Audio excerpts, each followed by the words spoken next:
larutannya itu terdiri dari misalkan kalau apa tadi? Kalau sirup ya sirup sama air, berarti itu adalah larutan yang berfasa cair, zat cair yang larut dalam zat cair. Lalu ada zat padat yang larut dalam zat cair. Nah, ini banyak juga contohnya apa? Masih ingat nggak contohnya? Garam sama air. Nah, garam sama air, benar. Nah, berikutnya itu juga ada larutan yang berfasa padat. Nah, ini biasanya disebut amorf. Jadi, larutan yang berfasa padat, apa kira-kira? Kuningan. Kuningan. Jadi, dalam artian di sini, kuningan, loh, Bu, kuningan kan, apa namanya, bentuknya bukan cair ya Bu ya, memang bukan, kan fasanya padat. Kenapa kok dia disebut larutan? Karena ya kuningan itu terdiri dari tembaga dan seng. Ya, tembaga dan seng berarti itu kan juga campuran ya, campuran seperti itu. Oke. Next berikutnya kita mereview yang kemarin. Jenis larutan itu juga ada lagi selain yang fasa tadi, melihat dari fasa atau bentuknya, ada lagi yang bisa mengalirkan arus dan tidak bisa mengalirkan arus. Apa namanya? Larutan apa? Kira-kira masih ingat nggak? Elektrolit, Bu.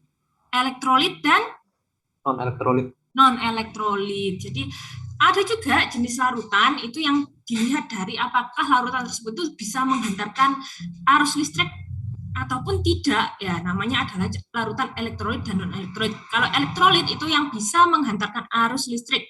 Kalau yang non elektrolit berarti dia tidak bisa menghantarkan arus listrik. Ya, di sini kemarin itu saya pernah, kamu pernah nggak melakukan praktikum ini waktu biasanya di SMA dulu ada mungkin ya percobaan mengenai elektrolit kuat dan elektrolit lemah.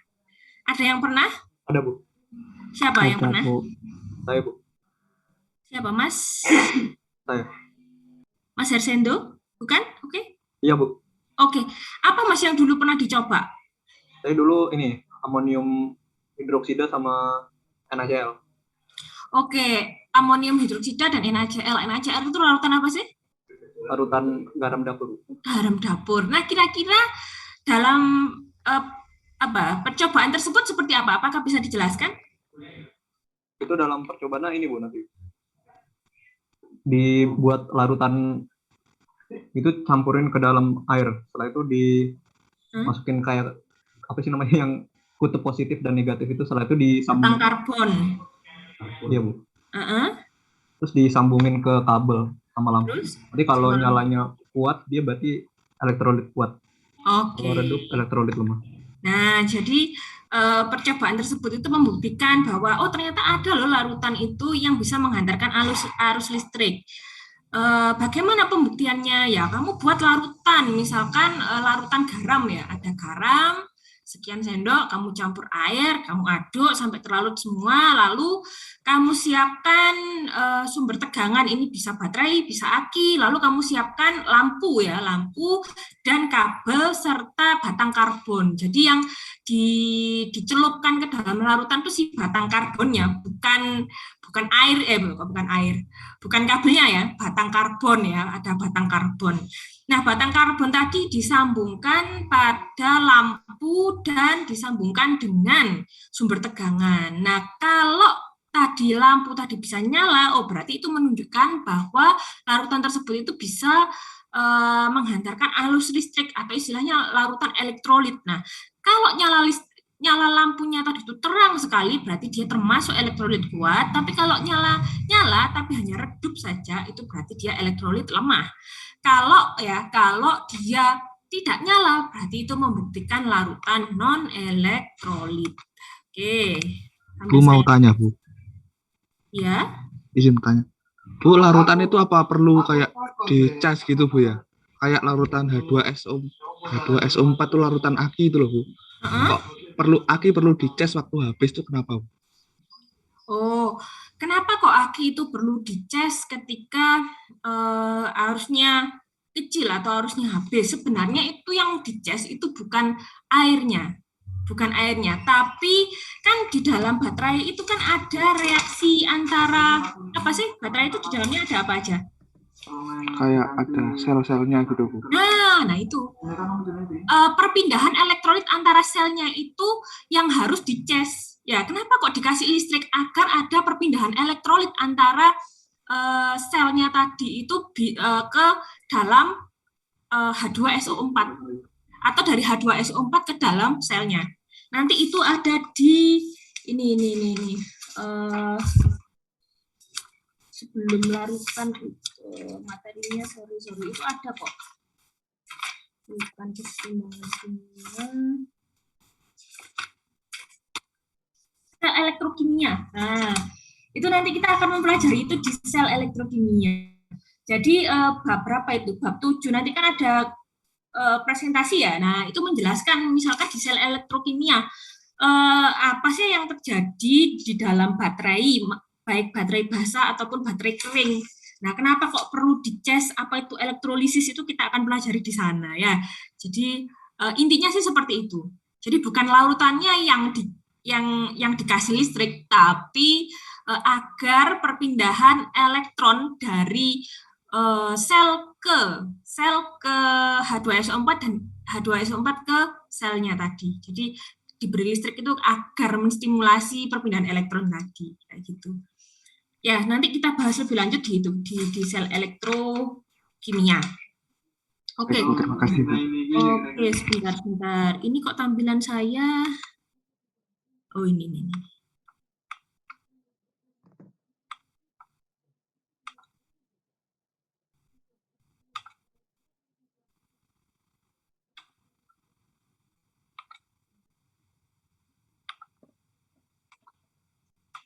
Kelihatankah tampilan saya? PPT? Nah, ini contoh yang saya sampaikan tadi ya, yang saya sampaikan tadi itu adalah seperti ini. Ya, seperti ini. Percobaannya gampang banget. Batang karbon ini dapatnya dari mana? Dari tengah-tengahnya baterai. Misalkan kamu punya baterai sing gak bisa nyala misalnya, wis apa ya? Ya sudah mati ya baterainya. Nah, kamu kupas saja di tengah-tengahnya itu pasti ada batang karbonnya. Nah, ini bisa diambil lalu dijadikan percobaan seperti ini. Lalu larutan apa saja? Mungkin ya di SMK dulu ada nggak sih? Percobaan seperti ini ada nggak? Tidak ada Bu. Mungkin bisa juga dicoba di rumah ya, kan karena gampang banget ya. Boleh seperti ini pakai aki atau pakai baterai bisa, ini pakai colokan di rumah ya Kak. Ya bisa juga. Nah, biasanya anak-anak dulu itu pakai baterai kecil, lalu lampunya ini pakai lampu LED. Lampu LED itu kan kecil kan? Nah, kecil, jadi tahu gitu lebih enak pakai lampu LED. Nah, seperti itu. Lalu larutannya apa saja? Macam-macam larutannya. Kamu bisa membuktikan misalnya air keran, lalu air mineral atau air suling. Pernah tahu nggak air suling? Tahu Bu. Apa sih air suling, ada yang bisa jelaskan? Air yang sudah didemineralisasi. Maksudnya gimana biar temannya paham? Demineralisasi seperti apa? Jadi dipanaskan untuk memisahkan antara air dan kandungan mineralnya, dan akan menjadi air murni Bu. Oke, air murni ya, air suling. Jadi bukan air mineral sih sebenarnya, ini air suling sendiri ya. Contohnya kayak gini, kamu memanaskan air, jadi air itu digodok atau direbus, kamu buat wadah tertutup, lalu dari wadah tersebut itu uapnya ada penampung uapnya yang kamu teteskan ke dalam wadah. Nah, itu namanya juga air suling ya, itu air suling. Jadi air murni lah ya, namanya air murni. Apakah harus buat bunga? Beli aja di misalkan toko bahan kimia ada air suling nggak, dan harganya yang murah ya, air suling. Nah, itu nanti dari 3 ini sama-sama air putih ya, sama-sama air putih kan ya, air keran juga putih, air mineral ya gitu, air suling seperti itu, tapi nanti pasti ada perbedaannya. Nah, kelihatan perbedaannya. Lalu pakai larutan gula, pakai larutan garam, atau misalkan kamu campur aja larutan, jadi larutan oralit ya, gula dan garam dikasih air jadi satu. Lalu ada larutan sabun, jadi sabun cair kamu campur dengan air, terus kamu coba. Lalu alkohol, nah ini biasanya alkohol untuk bersihkan luka itu bisa. Pokari katanya larutan ionisasi, ya, kira-kira nyala kak lampunya. Air aki, nah coba ini, terus kamu buat tabel. Nah kira-kira mana sih yang elektrolit kuat, elektrolit lemah, atau non elektrolit ya, itu seperti itu. Nah menyinggung tentang elektrolit kuat dan elektrolit lemah. Nah ini apa sih elektrolit kuat itu? Jadi elektrolit kuat itu adalah asam-asam kuat. Misalkan adalah asam halogen, di mana asam halogen ini golongan 7A dan 6A. Kalau basa kuat itu juga masuk ke elektrolit kuat, itu masuk dalam golongan basa alkali, golongan 1A dan 2A. Nah, ada juga yang ini, elektrolit kuat ini elektrolit yang terionisasi secara sempurna dengan derajat ionisasi alfa sama dengan 1. Lalu apa itu elektrolit lemah? Jadi elektrolit lemah itu adalah asam maupun basa selain asam dan basa kuat ini. Dan beberapa garam. Nah, beberapa garam ada yang masuk ke elektrolit lemah, misalkan garam merkuri seperti itu. Lalu ini elektrolit lemah merupakan larutan yang hanya terionisasi sebagian saja atau antara 0 sampai kurang dari 1 seperti itu. Contoh-contohnya ini kemarin kita sudah belajar ini. Nah, ini sekarang kita masuk ke konsentrasi larutan, tadi penyegaran ya. Ini konsentrasi larutan itu adalah jumlah zat terlarut dalam setiap larutan atau pelarut. Jadi bagaimana sih kita mendefinisikan ya? Mendefinisikan jumlah zat terlarut dalam sebuah larutan. Nah, bagaimana kita mendefinisikannya? Misalkan seperti ini, saya sama-sama punya 2 buah larutan garam. Yang satu saya kasih 3 sendok, yang satu saya kasih 1 sendok garamnya ya. Itu kan sama-sama larutan garam, tapi kan orang lain nggak tahu berapa sih konsentrasi dari larutan tersebut. Nah, maka ada yang dinamakan konsentrasi larutan. Nah, konsentrasi larutan sendiri itu bisa apa ya? Bisa dilihat dari ini, dari molaritas, molalitas. Jadi ini lihat ya, molaritas itu M besar, molalitas ini M kecil, atau molal, biasanya ditulis molal, tapi ada orang yang menyebutnya molalitas itu adalah M kecil. Jangan keliru kalau lihat di rumus kimia, M kecil itu apa? Apakah itu massa? Bukan. Ini adalah molalitas. Lalu ada normalitas atau N besar. Ada persen konsentrasi. Jadi persen konsentrasi ini bisa dilihat persen beratnya ataupun persen volume atau persen W per W atau persen V per V. Lalu ada juga fraksi mol atau lambangnya adalah X besar. Ada ppm atau part per million ya. Nah, kemarin kita sudah bahas ini. Apa itu molaritas, apa itu molalitas, normalitas, fraksi mol, persen berat atau bobot, ppm ya. Terus kan kita kemarin masih ini kan sudah dikerjakan ini. Halo. Sudah diupload di LMS? Ya, Bu. Ya, Bu. Oke.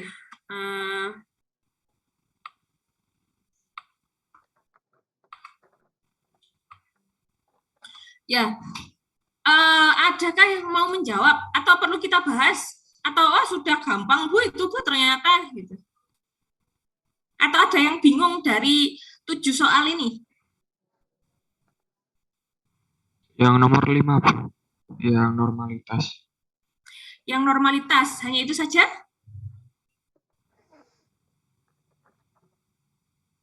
Halo, yang lain gimana? Mungkin bisa dibahas, Bu, untuk menyocokkan juga, Bu. Oke, kita bahas ya untuk nyocokkan ya. Oke. Biar saya tahu deh, ini dulu deh nomor 1 ya. Ini paling enak kita kasih nomor aja ya, nomor 1. Nomor 1, nomor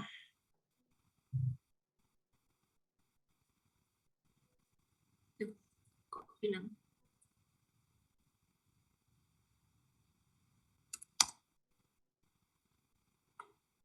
ini nah. Ini 1, 2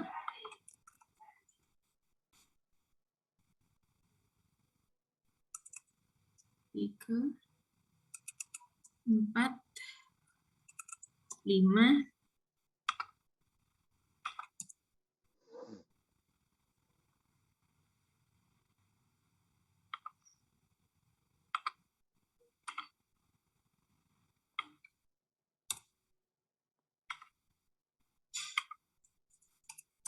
Nah, biar enak. Oke, adakah yang mau menjawab nomor 1?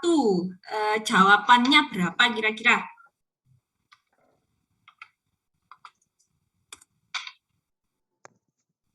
Halo, dijawab dulu, nanti saya kasih pembahasannya.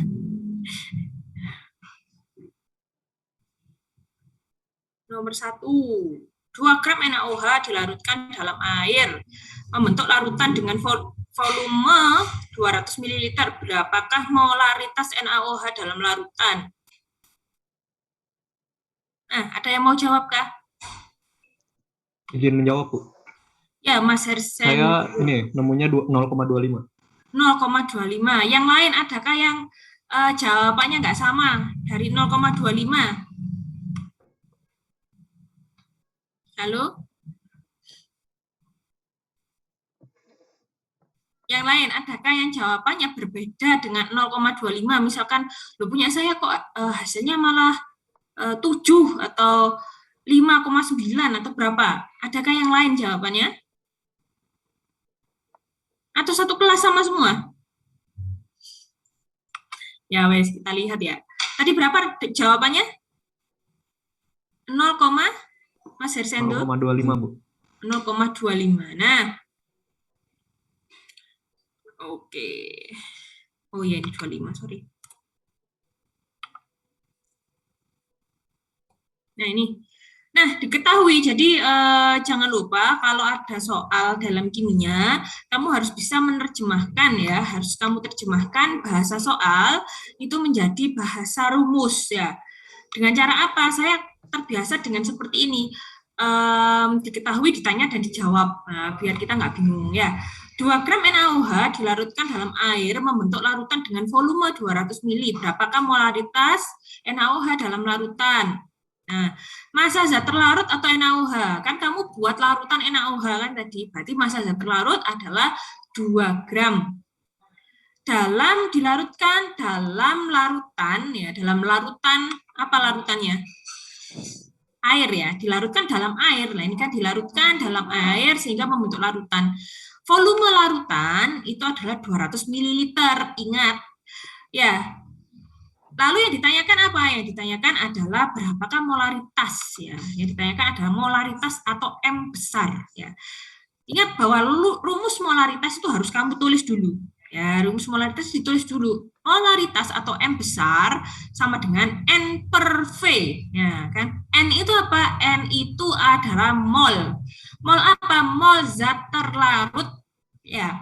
V itu apa? V itu adalah volume larutan dalam apa? Apakah dalam mililiter? Nah, dalam apa kamu lihat di sini? Nah, ini adalah volume larutan dalam liter. Ya, dilihat bahwa oh berarti harus dalam liter. Berarti volume larutan yang 200 ml kamu buat jadi liter. Jadi 0,2. Yes, gampang ya, gampang. Kalau sudah selesai ketemu seperti ini, berarti kamu harus cari mol zat terlarut atau N. Nah, mol itu rumusnya apa? Massa per mR. Ada yang masih bingung dalam mencari mR?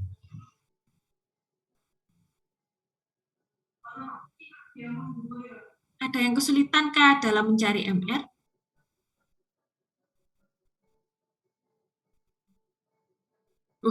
Diam semua, ini bisa semua apa enggak bisa semua? Bisakah mencari MR? Sudah bisa apa belum? Bisa, Bu. Oke, Mas Bintang jawab sudah. Yang lain. Bisa, Bu. Oke, bisa. Nah, sekarang saya tanya deh, Mas Rosyid. Nah, Mas Rosyid, berapa sih AR-nya Na?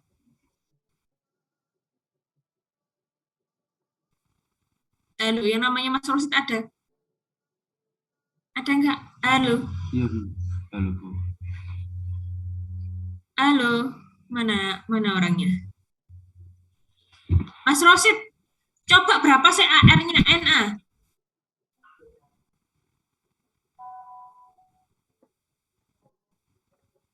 22,9. 22,9. Kalau dibulatkan jadi berapa? 23. Nah, 23. Lalu coba cari AR-nya O sama H.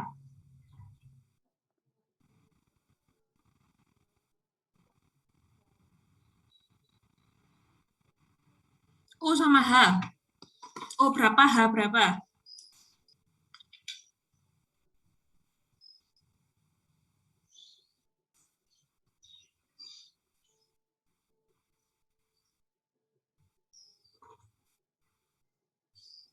Halo, Mas Rosid, masih tetap Mas Rosid. Oh, iya, Bu.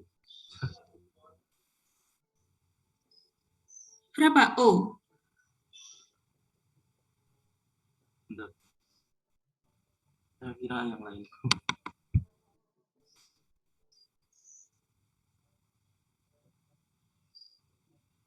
Oh ya, Bu. Iya, 16, Bu. 16. H berapa Mas Rosid? Eh, 1, Bu. 1. Berarti sudah ketemu dong MR-nya NaOH, berarti 23 ditambah 16 ditambah 1. Berarti massa NaOH dibagi MR hasilnya mol atau N ya, N kecil ini sama dengan 0,05.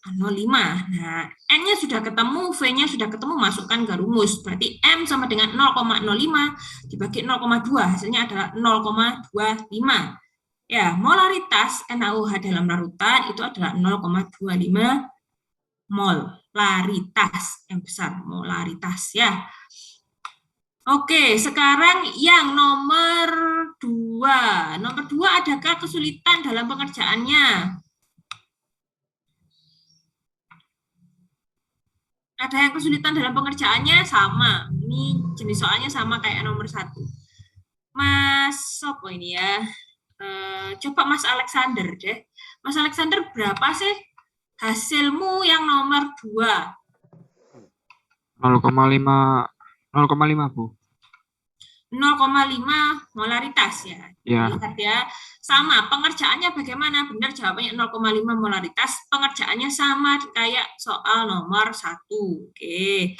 Berikutnya nomor 3. Ini suatu larutan diperoleh dengan cara melarutkan 1,6 gram NaCl ke dalam 875 gram H2O. Hitung kemolaran, bukan kemolaran ya, molal, M kecil. Hitung kemolaran larutan tersebut. Nah, ada yang mau jawab Kak nomor 3 ini berapa? Coba deh Mas,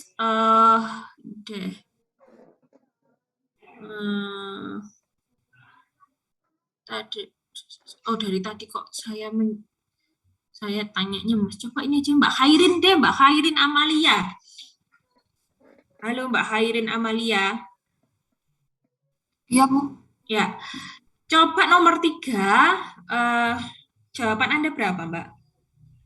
0,03, Bu. 0,03. Nah, kita lihat. Ya, ini nomor 3. Suatu larutan diperoleh dengan cara melarutkan 1,6 gram NaCl. Berarti ini apa?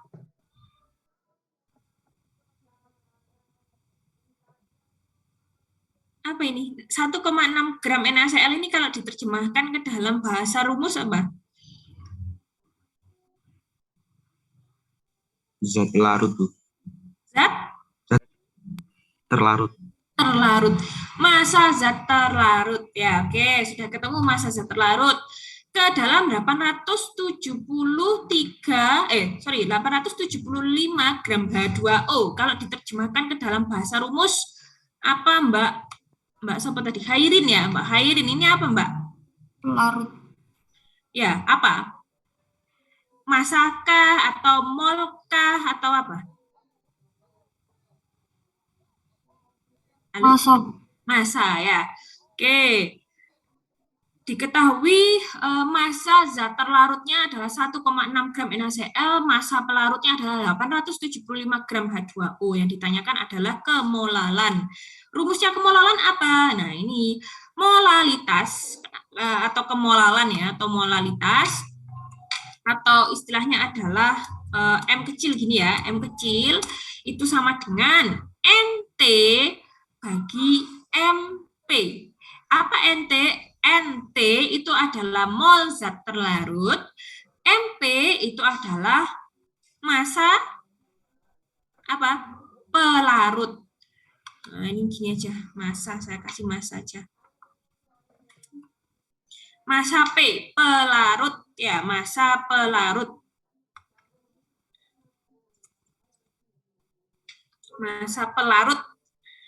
Nah, sekarang kan belum tahu berapa NT-nya, berarti kita cari dulu N terlarutnya atau mol zat terlarutnya. Caranya gimana? Berarti massa dibagi MR. Massanya sudah ketemu, NaCl 1,6 gram. Sekarang kamu cari MR-nya NaCl berapa. Kalau sudah ketemu, berarti N terlarut atau N NaCl itu adalah 0,026.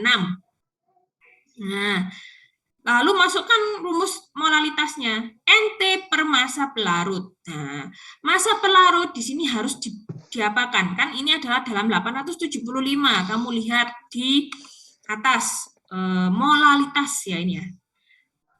Nah, dalam apa? Dalam kilogram. Berarti di bawah sini ini juga harus dirubah dalam bentuk kilogram.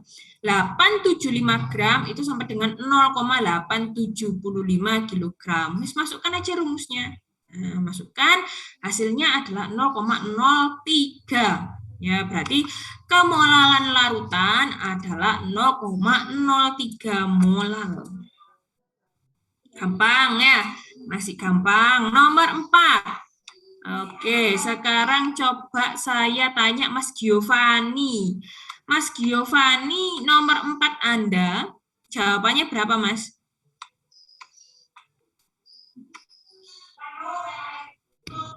0,65 Bu. 0,65. 65. Oke, coba didefinisikan dulu bahasa rumusnya, Mas. Nah, ini hitung kemolalan larutan metil alkohol dengan MR-nya 32 dengan melarutkan 37 gram metil alkohol dalam 1750 gram air. Apa kira-kira apa aja yang bisa Anda dapat dari soal ini?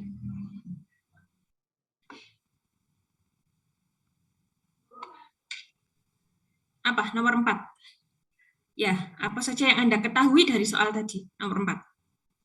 Kalau metil alkohol itu terlarut Bu. Oke, zat Terlarut. apa? Berarti ini apa? Apakah masanya, ataukah ini molnya, atau apa? Masanya Bu. Masanya. Berarti massa zat terlarut adalah 37. Lalu apa lagi?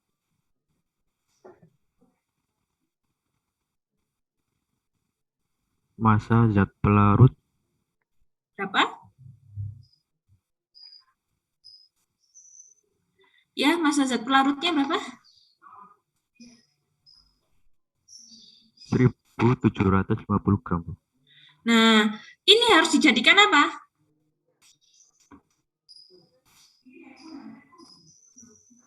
Dari gram, kalau mau cari kemolalan, harus dirubah jadi apa? Kilogram Bu. Nah, jadi berapa? Kalau 1750 gram air, itu kalau dibuat ke dalam kilogram jadi berapa? 1,75 Bu. Nah, 1,75 kilogram. Nah, lalu apa lagi yang Anda dapat dari soal nomor 4?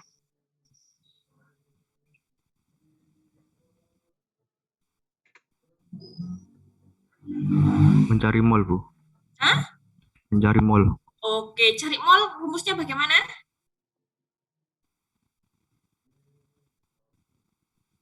Massa per mn Bu. Oke.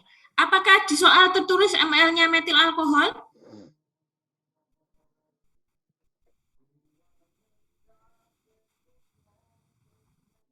Apakah Bu.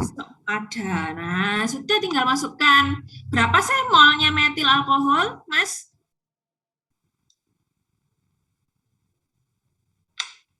1,15 Bu.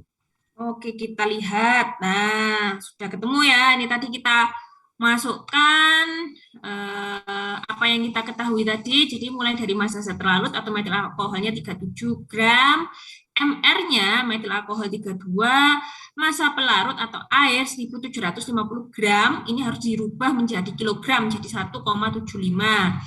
Apa yang pertama kita cari? Yang pertama kita cari adalah menentukan N atau mol zat terlarut. Berarti massa per MR 37 dibagi 32, hasilnya 1,15 atau masnya tadi Mas Gio tadi bilang 1,15, benar. Baru dimasukkan ke dalam rumus molalitas ya, ke dalam rumus molalitas. Berarti 1,156 dibagi 1,75 kilogram. Hasilnya adalah 0,66 ya, 0,66 molalitas.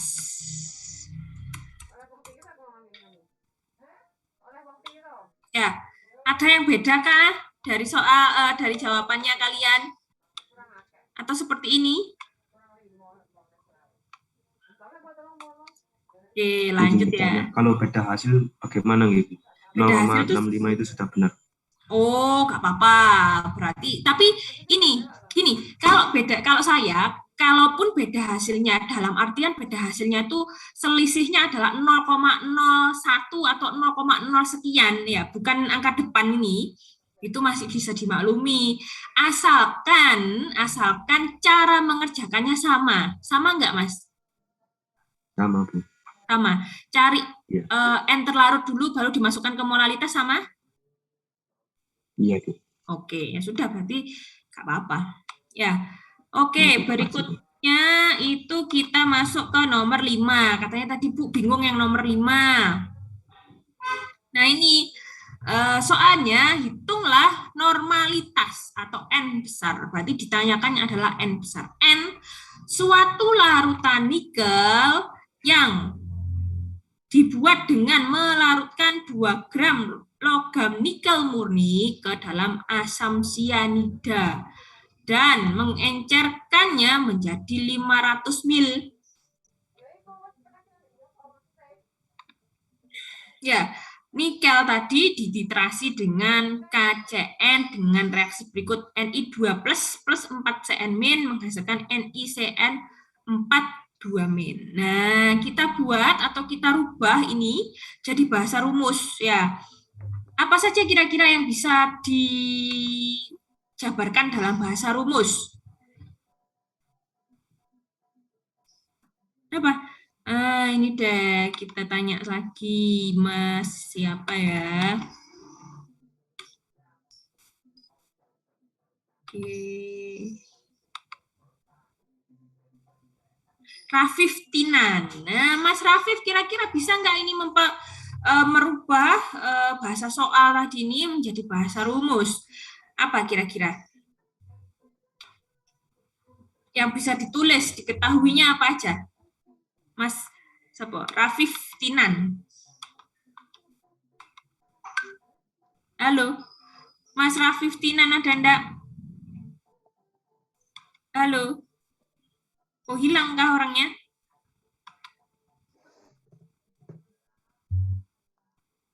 Halo, Mas Rafif?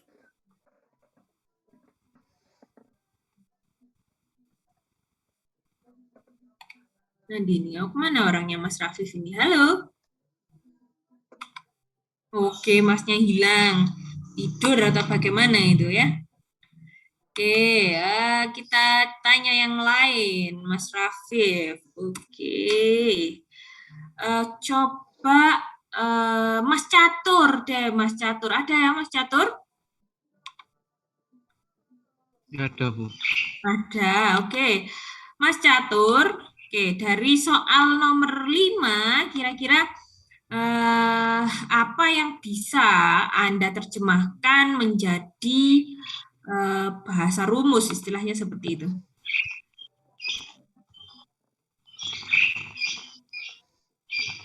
Masa pelarut, Bu. Masa pelarutnya berapa?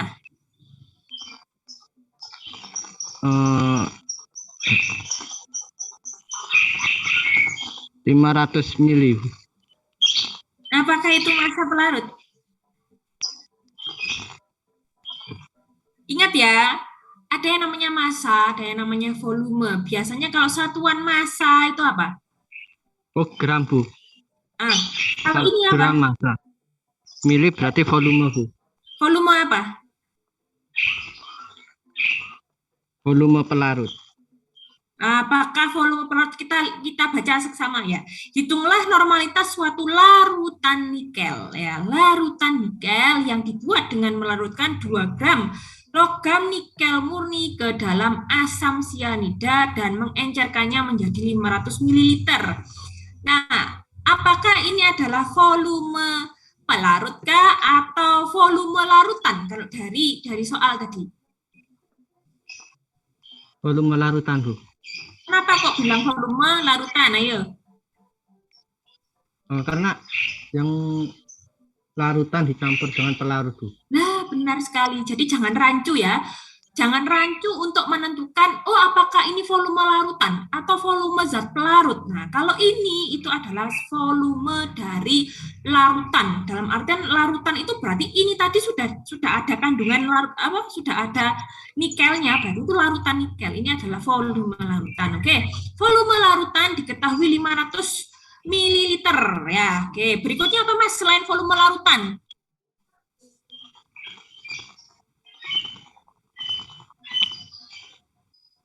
Nah, ini nih. Ini apa? Nah, ini kan gampang.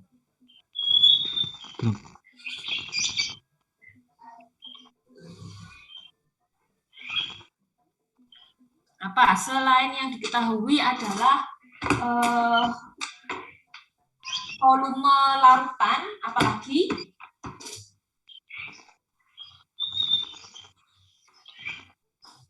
Itu apa yang 2 gram itu?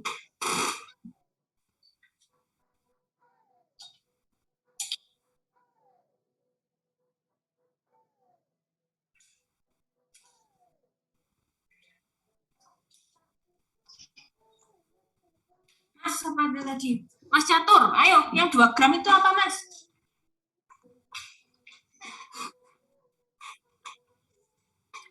Ini loh, ada 2 gram. Nah, 2 gram ini apa?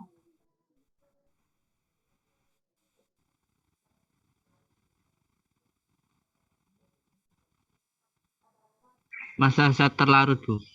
Massa zat terlarut. Berapa massa zat terlarut? 2 gram. 2 gram, ya.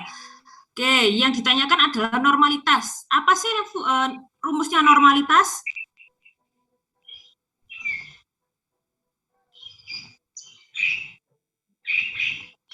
EK per V volume. EK per volume. Volume itu volume apa?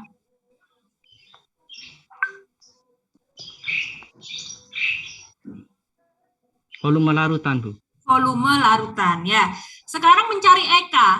Ya, bagaimana cara mencari EK?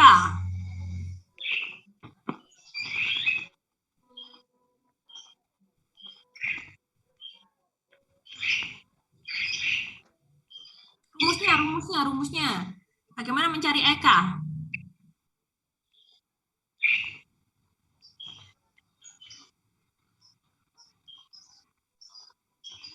Massa kali jumlah elektron per mR, Bu. Nah, massa diapakan? Massa dikali jumlah elektron dibagi mR. Nih sini. Oke, ini ya. Massa kali jumlah elektron per mR. Ya, ini kan. Kira-kira berapa sih jumlah elektronnya? Nah, di sini pada soal itu sudah diketahui. Ni2+ plus 4Cn- menghasilkan NiCN42-.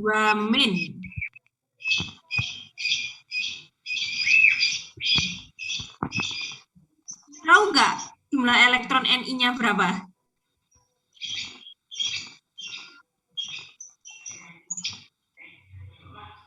Halo. Ni 2, Bu. Ni 2, berarti masukkan saja ke ini 2 tadi ke jumlah elektron ya. Masukkan ke jumlah elektron. Masanya Ni tadi sudah diketahui ada berapa masanya? 2 gram.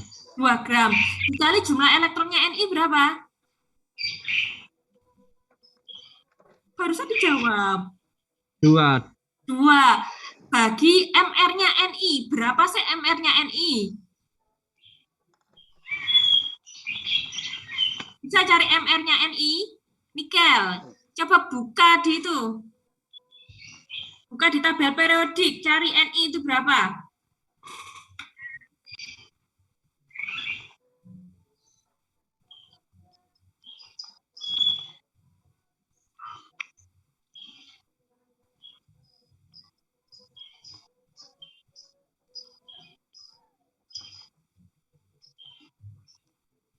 Lima 8, Bu.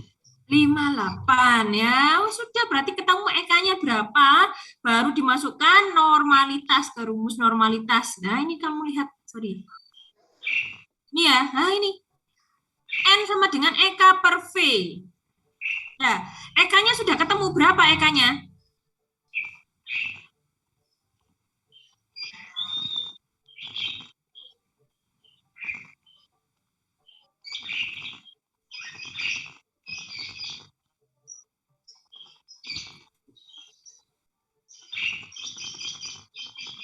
Berapa, Mas?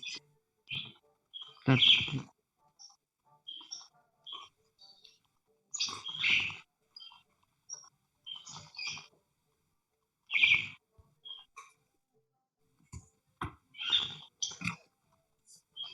Nol koma 068, Bu. Ya, ini 0,068 dari 2 kali 2 per 58,7. 58,7 itu adalah MR atau AR ya, AR dari Ni. Hasilnya 0,68. Baru dimasukkan rumus normalitas. Ya, di rumus normalitas itu ingat bahwa volume larutan ini harus dirubah dulu menjadi liter. Berarti dari 500 ml ke liter itu adalah 0,5. Hasilnya adalah 0,136. Nah, yang lain apakah beda dengan jawaban ini?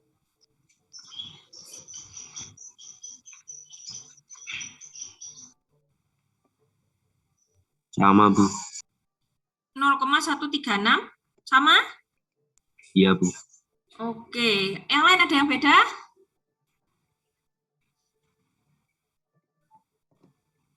Tidak ada? Baik, saya lanjutkan ya. Bisa dilanjutkan? Bisa, Bu. Oke. Nah, sekarang yang nomor 6. Ya, yang nomor 6. Coba rubah dalam bentuk bahasa rumus. Coba Mas, siapa ya namanya ya? Surya Adi, ada nggak Surya Adi? Bu. Nah, oke Mas Surya Adi, kira-kira kalau nomor 6 ini, soal nomor 6 ini dibuat ke dalam bahasa rumus, ya, dibuat ke dalam bahasa rumus, kira-kira apa aja yang bisa Anda ceritakan? Atau apa aja yang bisa Anda tulis? Masa zat. Masa Zat terlarut. Masa zat terlarut berapa? 5, Bu. Mengapa? Gram. 5 gram, oke, lalu? Volume larutan 45. Mili. Volume larutan 45? Mili. 45 mili. 45 mili, oke. Lalu apa lagi?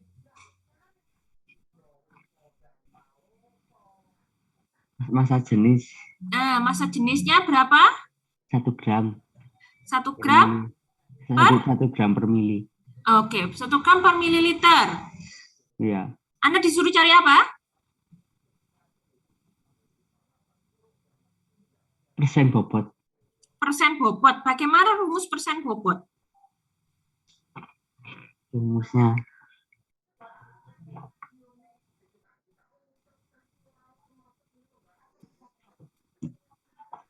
Rumusnya presentasi dalam air massa zat larut bervolume larutan. Air Ya. Rumusnya dulu. Rumusnya bagaimana? Mencari persen W per W. persen W per W, ya, persen W per W. Bagaimana rumusnya? Anunya apa? Artinya gitu ya? Enggak, rumusnya. Oh, rumusnya. Nah, Bentar Bu ya, saya cari dulu.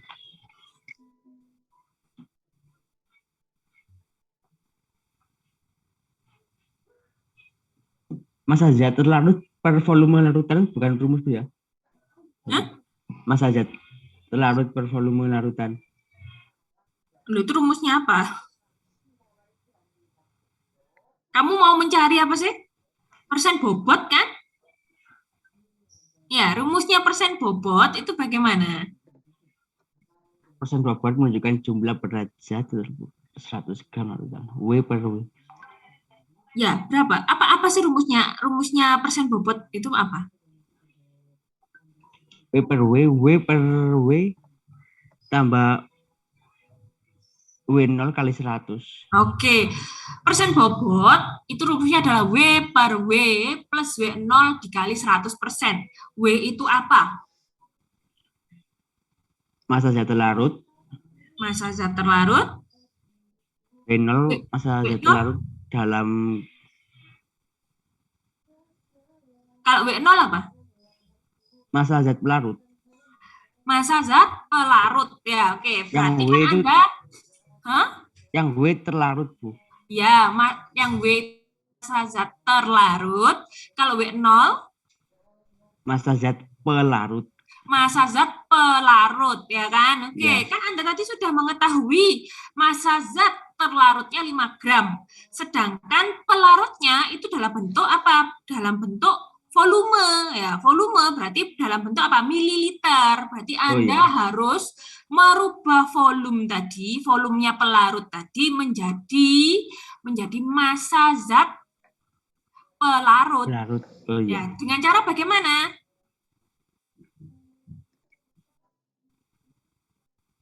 Dikali 100. Dikali 100. Kenapa kok dikali 100?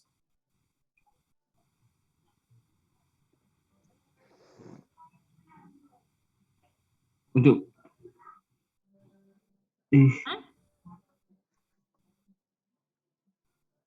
rumusnya Bu.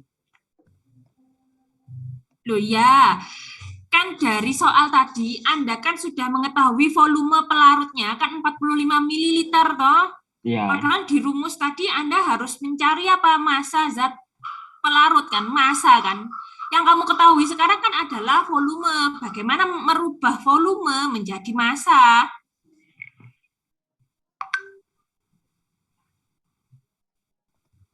Merubah volume dikali 100 untuk presentasi dikali jenis massa. Mana? Dikali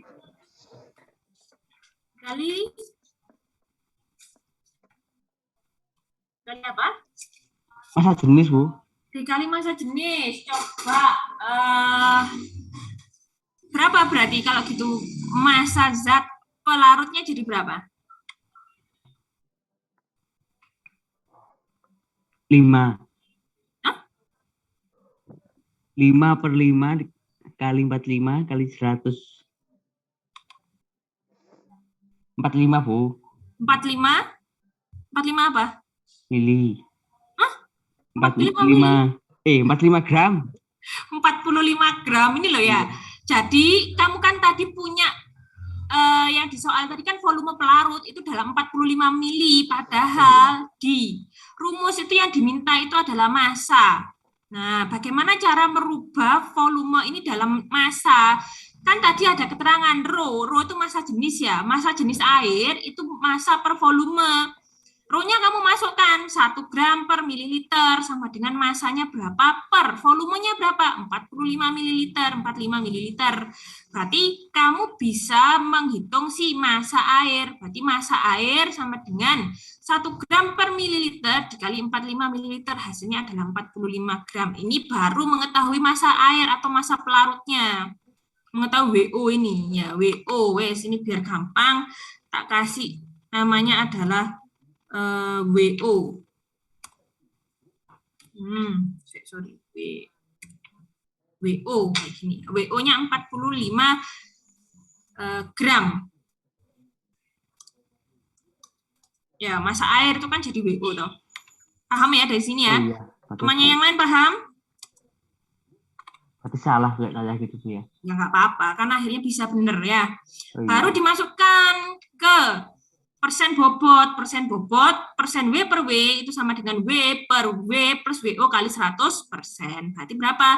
5 per 5 tambah 45 dikali 100%. Jadi 5 per 50 kali 100% hasilnya adalah 10%. Berarti massa bobot NaOH dalam larutan, itu adalah 10% ya.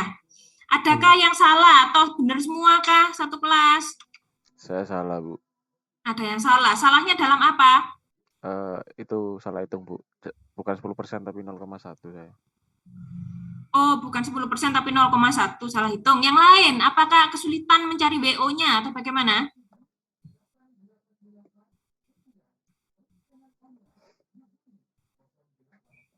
Yang lain ini gimana? Halo, yang lain kenapa diam saja? Saya nggak tahu kamu benar atau salah atau masih bingung.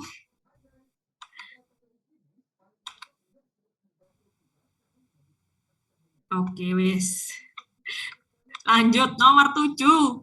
Ya, nomor 7. Soalnya ini, hitung fraksi mol NaCl dan fraksi mol H2O dalam larutan 117 gram NaCl dalam 3 kg H2O.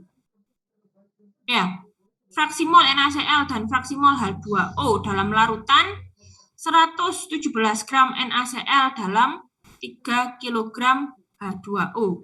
Nah, kira-kira bisa nggak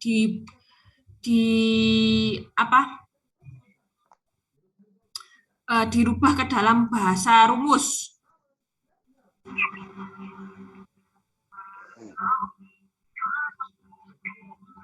Apa yang diketahui dicari?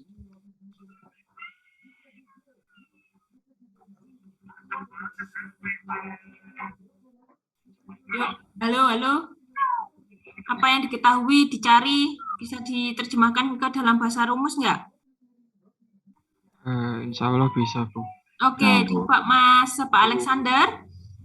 Ya, Mas Alexander, kira-kira yang diketahui apa di nomor 7? Diketahui itu massa NaCl-nya itu 117 gram. Kemudian massa H2O-nya itu 3 kg atau 3.000 kg. Ya, 3 kg atau 3.000 kg itu ya, Bu, maksudnya? 3.000 gram, Bu, maaf, Bu. 3.000 gram. Sorry, saya massa NaCl, ini apakah massa zat terlarut atau massa larutan? Zat terlarut. Massa zat terlarut atau NaCl itu diketahui 117 gram. Massa zat pelarutnya itu adalah 3 kg H2O atau 3.000 gram. Kamu tadi bilang seperti itu, benar? Iya, Bu. Oke, yang ditanya sekarang apa? Mencari fraksi mol NaCl dan H2O. Oke. Masih ingat rumusnya fraksi mol, Kak? Ingat, Bu. Oke, apa rumusnya fraksi mol? Kalau X sama dengan apa? Bentar.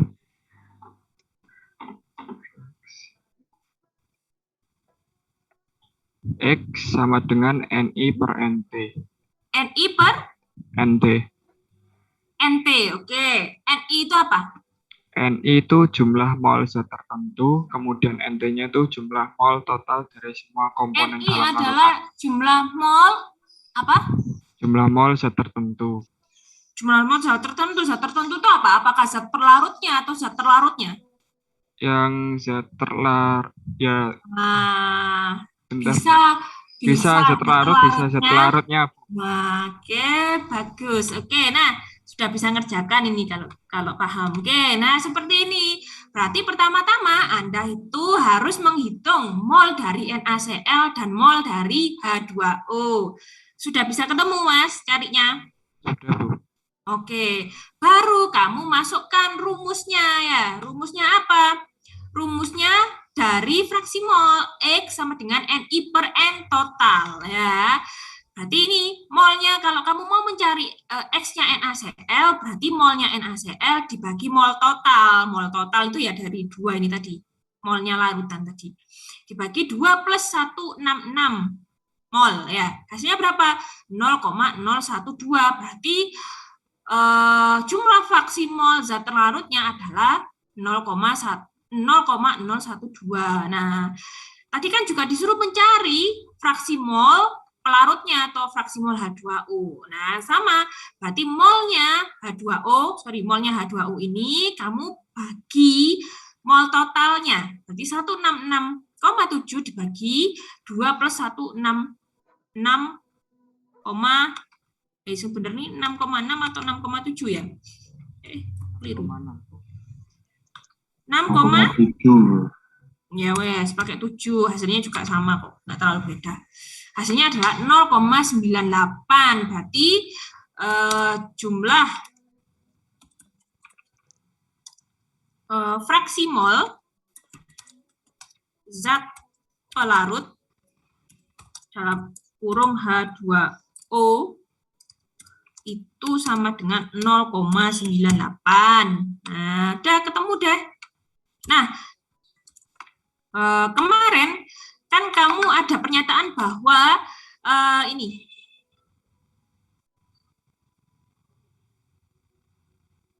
Nah, ini.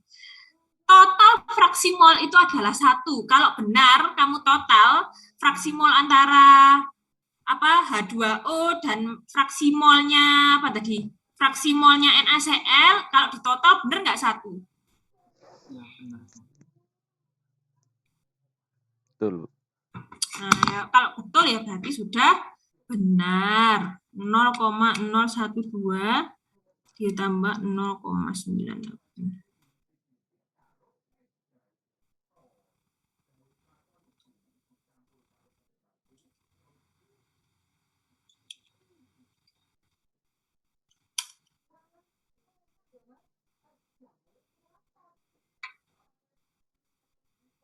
Atau misalkan ada satu, punya saya kok 1,1 ya, nggak apa-apa. Kalau dibulatkan kan jadi 1 kayak gitu. Benar nggak? Ada yang salah di sini?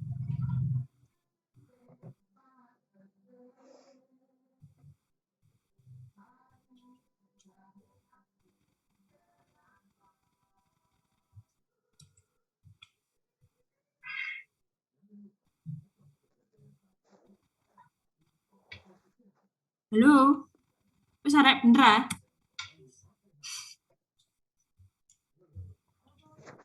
Betul.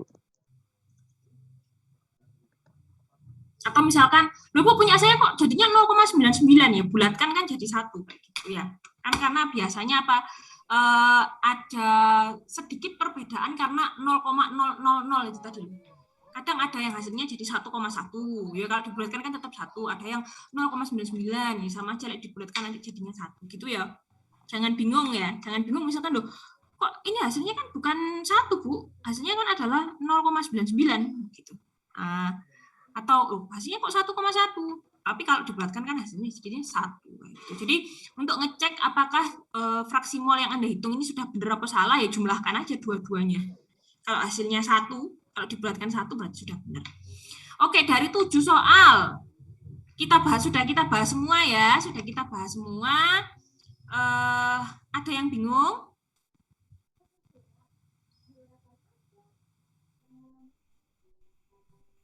Ada yang bingung? Bu, izin bertanya, Bu. Ya. Itu yang nomor 7 jadi berarti harus fraksi mol kedua zat ya, Bu ya? Bukan salah satu ya, Bu ya? Kalau di soal memang ditanyakan adalah fraksi mol kedua zat. Fraksi mol NaCl dan fraksi mol H2O. Nah, kan yang ditanyakan itu. Oh iya, Bu, maaf, Bu. Biasanya ada orang yang kayak gini, misalkan sudah ketemu fraksi molnya NaCl, dia tinggal gini aja, berapa fraksi mol H2O? 1 kurangi fraksi mol NaCl, berarti itu adalah fraksi mol H2O, tanpa perlu mencari kayak gini. Nah, ada juga yang seperti itu. Paham nggak? Mas Iqbal? Iya, Bu, paham, Bu. Nah, kayak gitu. Ada yang seperti itu, tapi kalau Anda merasa belum yakin, benar nggak sih fraksi mol saya itu kayak gitu, ya Anda hitung dua-duanya. Tapi kalau Anda merasa sudah pasti ini benar, ya kalau pasti ini benar ya sudah, 1 kurangi aja yang fraksi mol yang sudah ketemu pertama apa kayak gitu. Oke, ada yang ditanyakan lagi?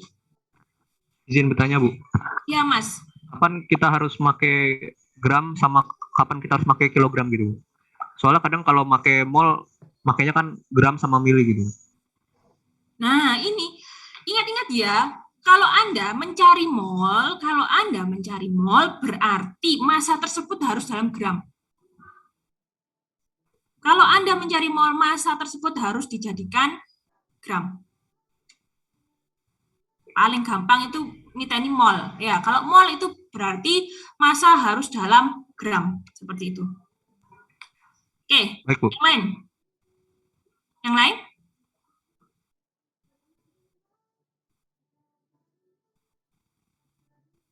Yang lain ada lagi yang ditanyakan?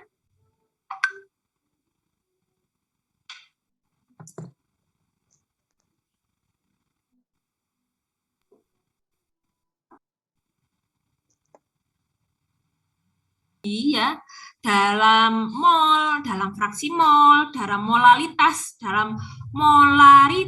terus normalitas dan teman-temannya tadi. Nah, kita juga ada ini yang namanya pengenceran dan pemekatan. Nah, apa sih pengenceran dan pemekatan? Pengenceran itu adalah membuat konsentrasi zat terlarut dalam larutan menjadi lebih kecil, ya. Membuat konsentrasi zat terlarut dalam larutan menjadi lebih kecil. Kalau kebalikannya itu namanya pemekatan. Jadi membuat konsentrasi zat terlarut dalam larutan menjadi lebih besar itu namanya pemekatan. Contohnya seperti ini. Saya punya 1 gelas larutan gula. Dalam larutan gula tadi itu saya kasih 3 sendok makan gula. Ya, saya kasih 3 sendok makan gula. Lalu saya ingin mengencerkannya, saya ingin mengencerkannya, berarti apa? Berarti saya tambah airnya menjadi lebih banyak, itu adalah pengenceran. Kalau pemekatan, kalau pemekatan seperti ini, saya punya larutan gula, ya, mau saya minum, oh ternyata di dalam 1 gelas gula tadi, larutan gula tadi, gulanya hanya 1 sendok. Ketika saya cicipin, kok nggak manis ya? Akhirnya saya tambah gulanya 2 sendok lagi. Nah, itu namanya pemekatan, ya, pemekatan. Nah, rumusnya pengenceran dan pemekatan itu sama, ya, sama. Berarti M kali V1 sama dengan M2 kali V2. Apa M? M ini adalah konsentrasi larutan mula-mula atau M besar, ya. M besar itu berarti apa? Molalitas. Ya, molalitas larutan mula-mula dikali V1 larutan, berarti V1 ini apa? Bisa saja ini mau diencerkan. Berarti kalau diencerkan, V1 ini lebih kecil daripada V2. Tapi kalau mau dipekatkan, berarti V2 ini lebih sedikit, ya, lebih sedikit atau sama dengan V1. Kayak gitu. Nanti di soal ada pengenceran dan pemekatan, ya. Tapi intinya seperti itu. Jadi ini adalah M kali V1 yang sebelum diberikan pengenceran atau diberikan pemekatan, dan M2V2 ini adalah setelahnya, setelah dilakukan pengenceran atau pemekatan. Nah, kita masuk ke sifat koligatif larutan. Nah, sifat koligatif itu adalah suatu sifat larutan ini dipengaruhi oleh jumlah partikel zat terlarut. Jadi suatu sifat larutan yang hanya dipengaruhi oleh jumlah partikel zat terlarut. Jadi, misalkan semakin banyak zat terlarutnya, maka sifat koligatif tadi akan menjadi lebih besar. Ya. Contohnya apa? Misal nih, ya. Misal Anda melarutkan gula dengan air panas dengan jumlah yang berbeda. Jika ada 2 gelas larutan gula, gelas yang pertama kamu melarutkan 3 sendok gula ke 500 ml air. Sementara yang kedua, di gelas kedua, kamu melarutkan 5 sendok teh gula dengan 500 ml air. Nah, maka sifat koligatif yang besar itu yang di gelas yang kedua. Ketika Anda membuat larutan gula dengan 5 sendok makan tadi. Berarti sifat koligatif larutan yang paling besar itu yang di gelas kedua. Itu contohnya kayak gitu. Nah, sifat koligatif larutan itu ada 4 macam, yaitu penurunan tekanan uap atau delta P, penurunan titik beku atau delta TF. TF itu adalah temperatur freezing. Jadi kan titik beku ya, temperatur freezing. Atau ada juga yang nulisnya delta TB, titik beku kayak gitu. Ada yang seperti itu. Nah, jangan keliru nanti. Jangan keliru antara delta TF dengan delta TB. Jadi kita sepakati saja. Kalau di rumus saya itu menggunakan bahasa Inggris ya, delta TF atau temperatur freezing. Sedangkan kalau kenaikan titik didih itu adalah delta TB atau temperatur boiling. Didih itu kan boilingnya. Dan yang terakhir itu adalah tekanan osmotik atau istilahnya adalah di sini adalah P. P ini bukan 3,14 ya. Bukan 3,14, ini beda. Sebenarnya apakah itu P ya? Kalau di bukumu apa lambangnya apakah P? Kalau osmosis itu.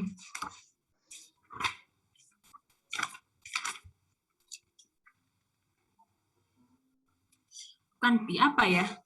Tapi saya cari di simbol kayaknya kayak bentuknya kayak P kayak gitu. Kita coba lah.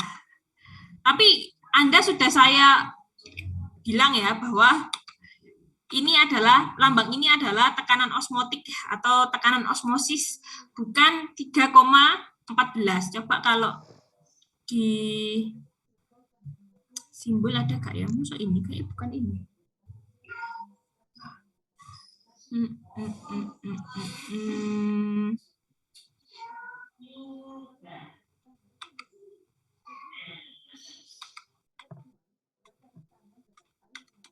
Masuk kotak kayak bukan kotak ini. Kalau di buku saya kayak P gitu. Kayak P gitu tapi itu bukan P sih sebenarnya. Lambang simbol ini.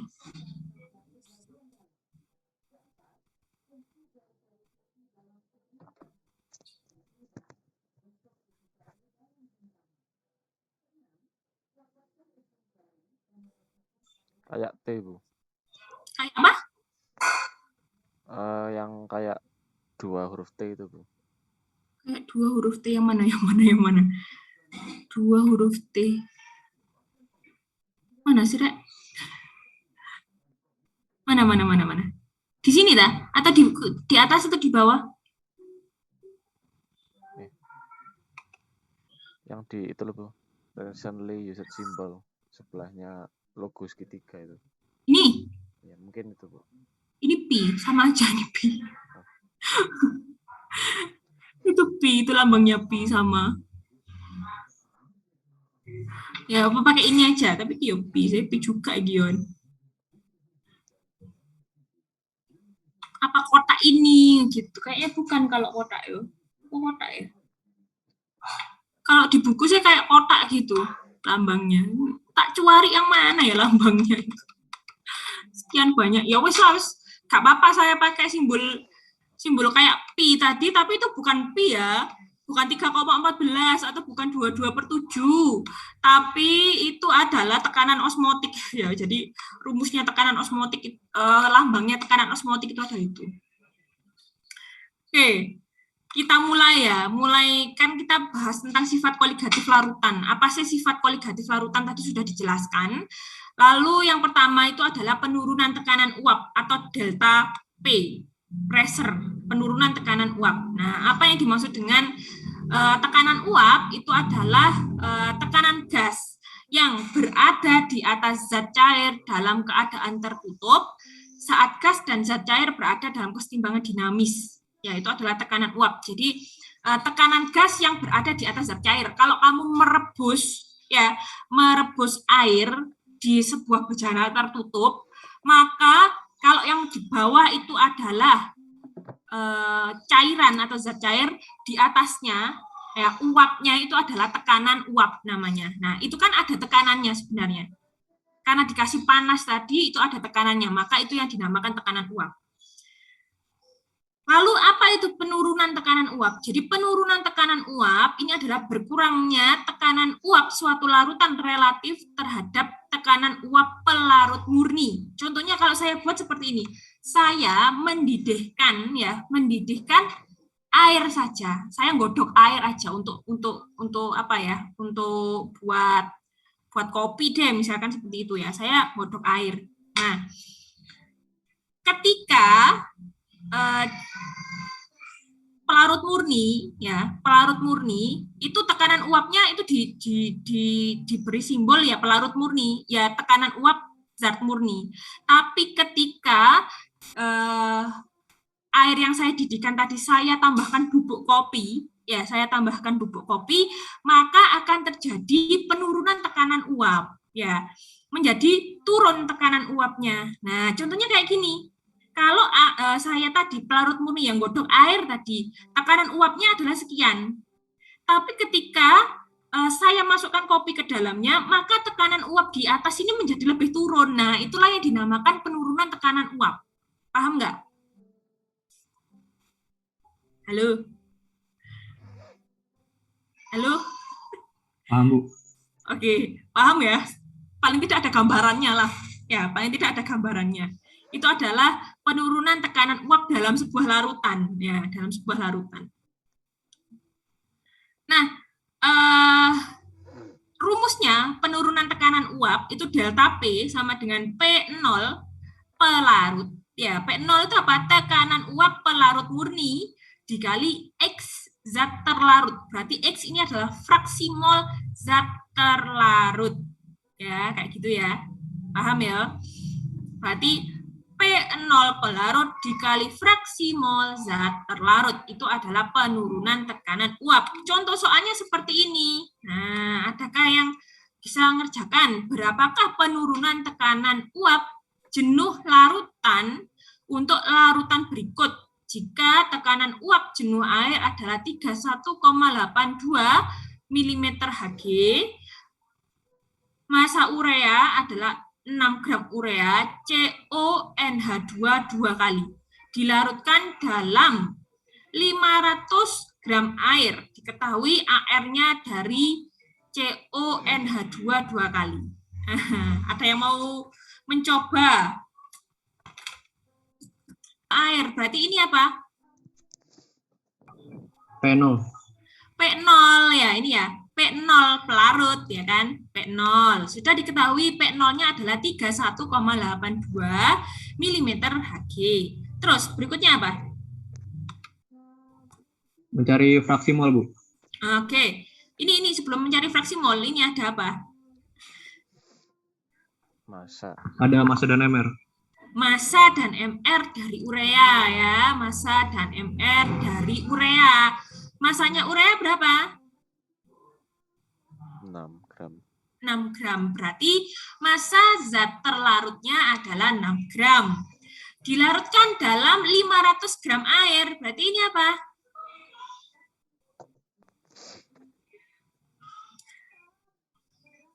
Massa pelarut. Saya tak pakai ini deh, tak pakai.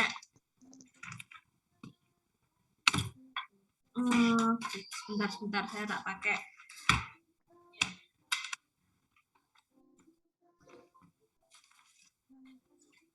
Pen saya biar kamu nggak bingung.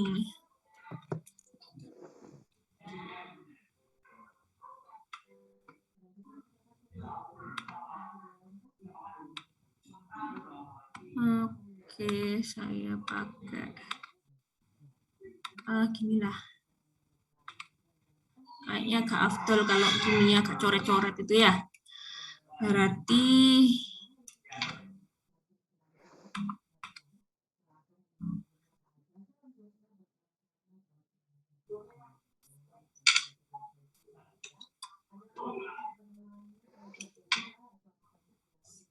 bisa.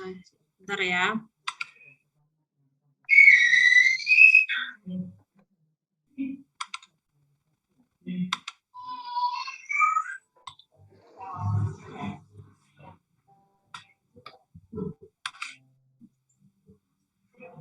Oh, nggak bisa ya.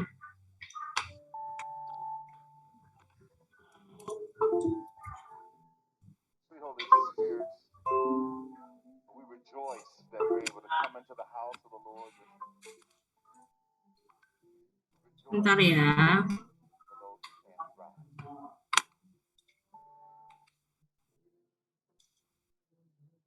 Berarti kok nggak bisa.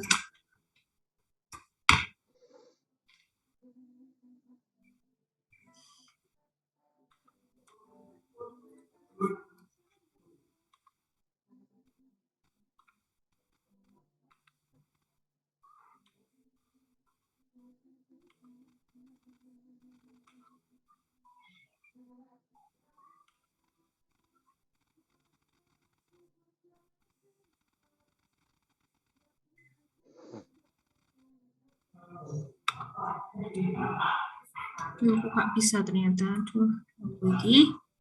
Terus gini aja. Diketahui P0 itu adalah 31,82.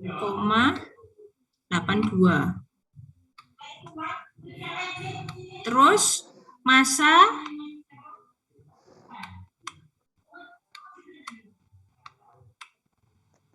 terlarut ya. Terlarut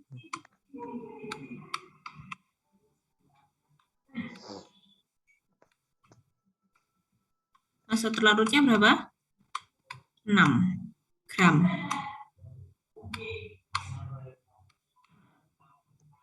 Terus apalagi massa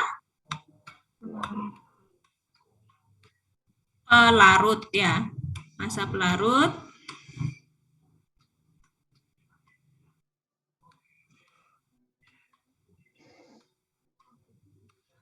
massa pelarutnya berapa?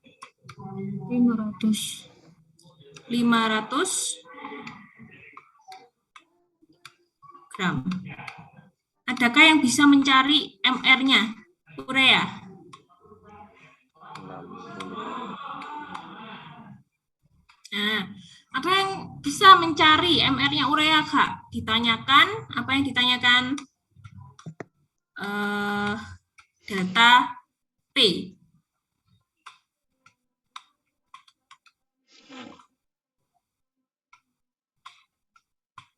Pertama dulu kamu cari MR urea. Berapa? Ada yang bisa menjawab? 60. Hah? 60. Berapa? 60. Iya. Tahu ya, teman-teman yang lain tahu nggak MR urea itu 60 dari mana?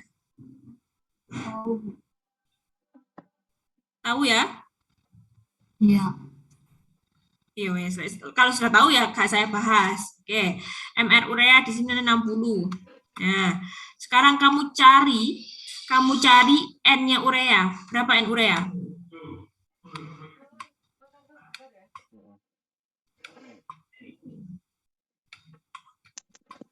Berapa? 0,1. Oke, 6 per 60. Berapa? 0,1.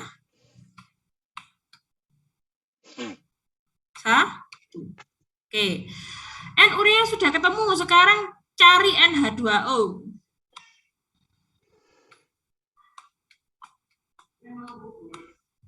Berapa NH2O?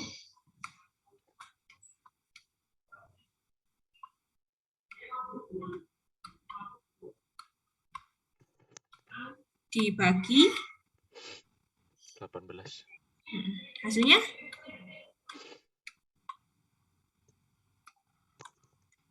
27,8.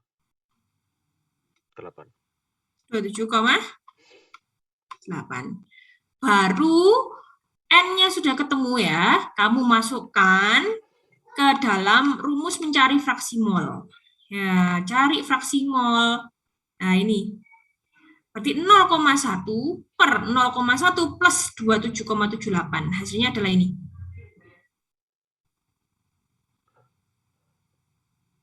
Ya, hasilnya adalah ini. Yang kamu cari itu adalah ini, X zat terlarut, berarti fraksi mol zat terlarut, berarti fraksi molnya apa? Fraksi molnya urea.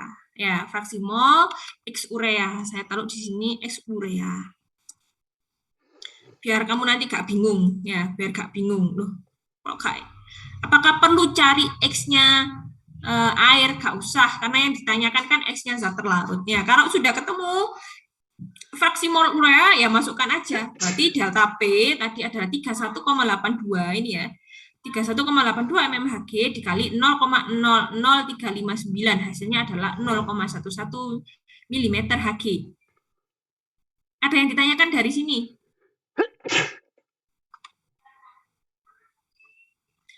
Ada yang ditanyakan dari ini, dari soal ini?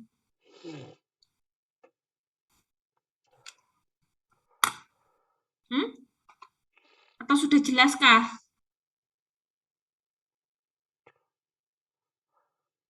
Halo?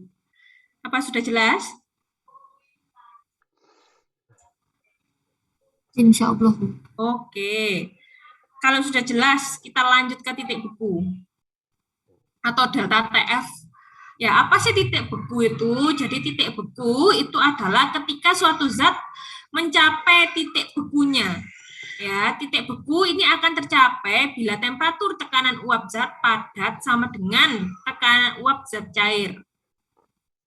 Nah, contohnya apa? Kalau kalian mengetahui bahwa titik bekunya air itu adalah 0 derajat Celcius, itu artinya berarti tekanan air dalam bentuk cair pada temperatur 0 itu sama dengan tekanan uap air dalam bentuk padat. Nah, biasanya temperatur yang diperoleh saat zat cair dan zat padat berada pada kesetimbangan itu biasanya pada 760 mmHg atau disebut dengan titik beku normal, ya, itu titik beku. Nah, kalau begitu, apa sih penurunan titik beku? Jadi penurunan titik beku larutan itu adalah selisih antara titik beku pelarut dengan titik beku larutan. Ya, titik beku pelarut dengan titik beku larutan. Contohnya apa? Contohnya begini, kamu buat larutan, ya, larutan titik beku pelarut. Ya, oke. Titik beku pelarut air itu kan dia akan ada suhu, ya, suhu 0 derajat Celcius. Berarti selisih itu dengan selisih titik beku larutan. Nah, sekarang kamu buat larutan gula, ya, larutan gula. Larutan gula itu berarti titik bekunya itu sudah tidak lagi sama dengan titik bekunya air tadi, karena sudah ada di dalam larutan tadi sudah ada gulanya. Berarti itu adalah delta TF, atau delta TF adalah TF pelarut dikurangi TF larutan, seperti itu, ya. Atau juga rumus lainnya adalah delta TF sama dengan M atau molalitas M kecil, ya, dikali KF. Nah, KF ini adalah ketetapan penurunan titik beku dalam derajat kilogram per mol. Nah, ini biasanya apabila ke dalam sebuah zat pelarut ditambahkan zat terlarut, maka akan terjadi proses penurunan tekanan uap jenuh larutan. Nah, kemudian adanya penurunan tekanan uap jenuh larutan ini akan mengakibatkan penurunan titik beku larutan, ya, menjadi lebih turun. Dapat dikatakan bahwa larutan akan membeku pada temperatur yang lebih rendah, seperti yang saya bilang tadi, ya, contohnya seperti itu. Nah, di sini itu ada data tabel titik beku dan nilai KF beberapa zat pelarut. Misalkan dari pelarutnya itu ada air, asam cuka, benzana, fenol, kamper, nitrobenzana, klorium itu misalnya. Rumusnya itu adalah seperti ini. Nah, titik bekunya masing-masing ini berbeda. Ini dalam derajat Celcius pada 1 atm. Ini beda-beda. Dan nilai KF itu juga beda-beda. Jadi nilai KF dari masing-masing zat pelarut itu beda-beda. Oke, nah ini soalnya. Suatu larutan terdiri dari 2 gram zat X non-elektrolit serta 20 gram air. Mn zat X adalah 223, maka berapakah penurunan titik bekunya jika KF adalah 1,86 derajat Celcius? Ada yang bisa menerjemahkan ke dalam bahasa ini enggak? Bahasa rumus enggak?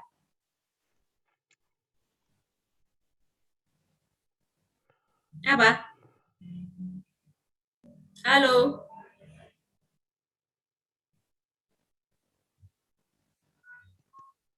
Kalau diterjemahkan ke dalam bahasa rumus bagaimana?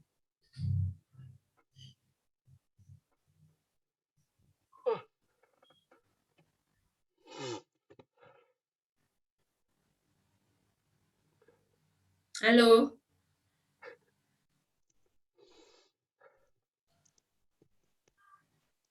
Ada orangnya nggak sih ini di kelas? Ada, Bu. Ada? Oh, kayaknya perlu saya tanya. Saya tanya deh, ini deh, Mas Raka, Mas Raka. Mas Raka, bisa nggak ini diterjemahkan dalam bahasa rumus? Halo? Mas Raka? Raka, halo? Halo, halo. Oh, orangnya nggak ada.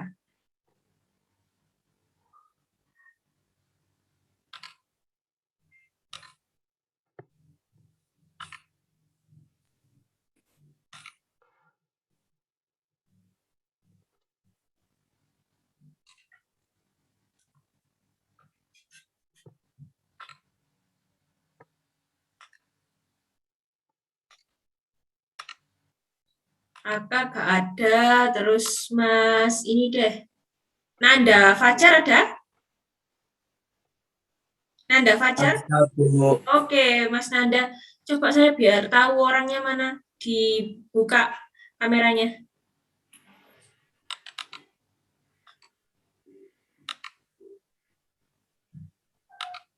Di Mas Nanda. Mas Nanda. Halo, halo. Halo, Bu. Oke, Mas Nanda bisa terjemahkan nggak ini kalau dibuat dalam bahasa rumus bagaimana? 2 gram zat X. Nah, berarti massa apa? Suatu larutan terdiri dari 2 gram zat X non-elektrolit serta 20 gram air. Berarti 12 gram ini apa? Massa, Bu. Massa apa? Massa zat X. Iya, massa zat X itu apa? Massa zat terlarut kah? Massa pelarut kah? Atau massa larutan kah? Terlarut, Bu. Massa zat? Terlarut.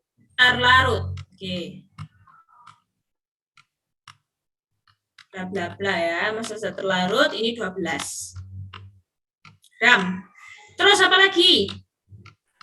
Massa 20 gram air. Pelarut. Ini massa apa? Massa Pelarut, Bu. pelarut 20 gram. Oke. Terus apa lagi? Terus MR-nya zat X. Oke. MR zat terlarut. Berapa? 223. 223. Oke. Yang ditanyakan apa? Delta TB. Hah? Delta TB. masa TB. Tadi saya jelaskannya apa? Delta T apa? Titik beku. Titik beku itu apa? Bahasa Inggrisnya beku itu apa sih? Freeze. Freeze. Berarti ini delta TF. Ya, jangan keliru dengan delta TB. boiling, berarti kenaikan titik di D nanti keliru itu. Ya, makanya saya bilang jangan sampai tertukar. Nah, oke. Rumusnya data TF apa Mas Nanda? Data TF, tadi rumusnya apa? Masih Mas Nanda? Apa? M kali? M kali KF. Oke.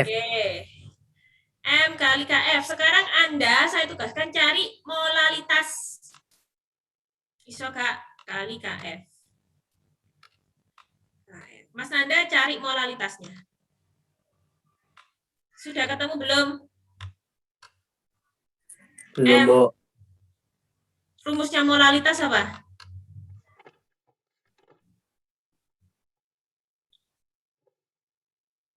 Rumusnya molalitas apa?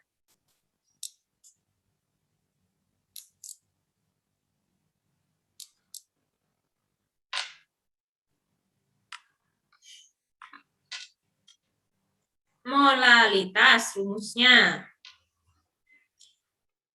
Ini NT per massa pelarut. Suwe mentorek. Pas diulang. NT per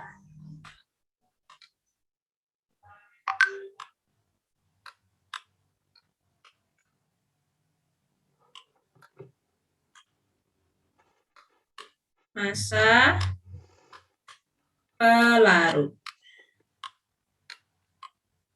Berapa Mas? Ketemu gak? NT-nya berapa? NT-nya dulu deh. Berapa ketemunya? Mas Nanda, halo.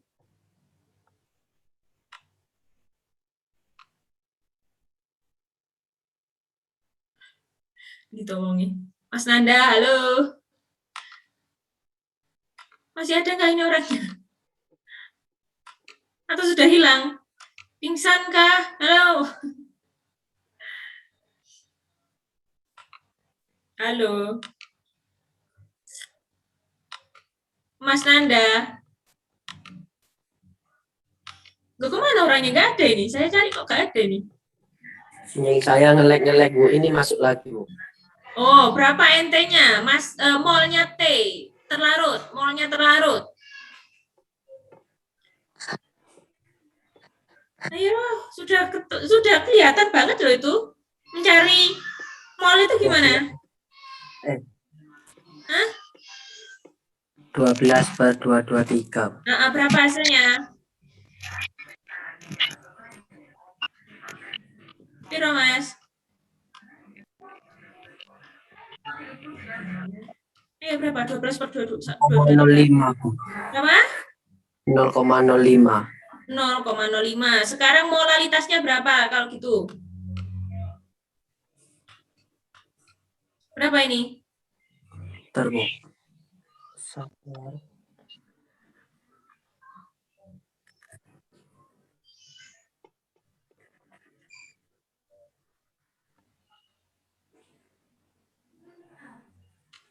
Waduh, sudah kelihatan loh ini. Dilihat aja di ini. Dilihat aja di layar. Berapa? 0,05 Dibagi? bagi 20. Nah, berarti berapa?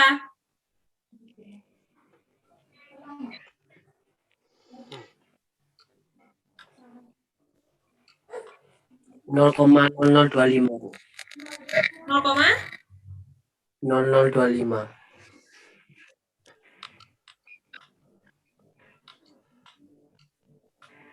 Nah, sekarang cari delta TF-nya berapa?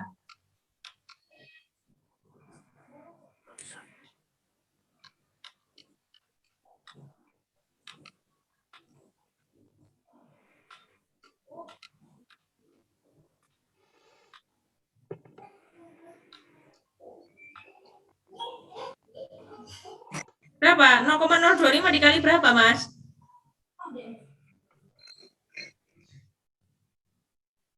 Bentar, Bu.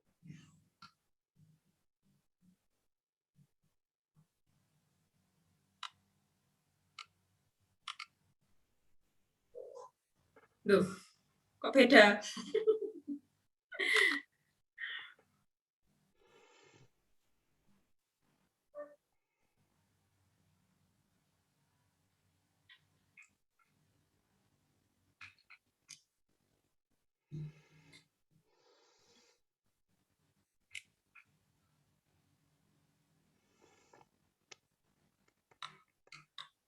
Ada yang keliru nggak? Ayo, ada yang keliru nggak?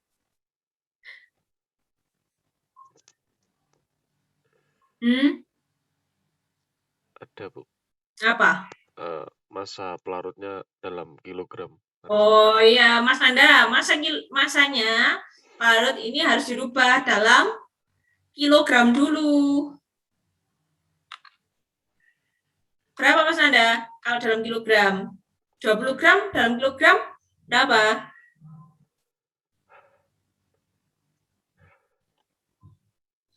Halo.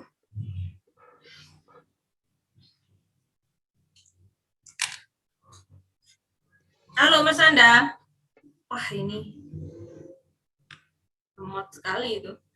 Ayo jadi berapa ini? Yang lain? 0,2. 2. 0,02. Iya. Berapa? 20 bagi 1000 itu berapa, Rek? 0,02. 0,02. 0,2 kilogram. Nah, massa pelarut ini berarti bukan lagi dia dibagi 20. Hapus ya, iris ya. Ini bukan 20, tapi dibagi 0,02. Berapa hasilnya? 2,5. Nah, hasilnya adalah 2,5. Lalu, berapakah delta TF-nya?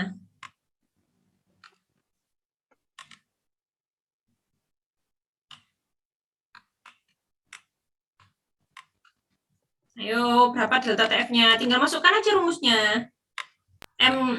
M-nya sudah diketahui. KF-nya kan sudah diketahui dong. 2,5 kali 1,8. Nah, ya berapa hasilnya? 2,5 dikali 1,86. Berapa hasilnya, Rek? 4,5. 4,65. 65. Iya, 65. Berarti delta TF-nya itu ini hasilnya.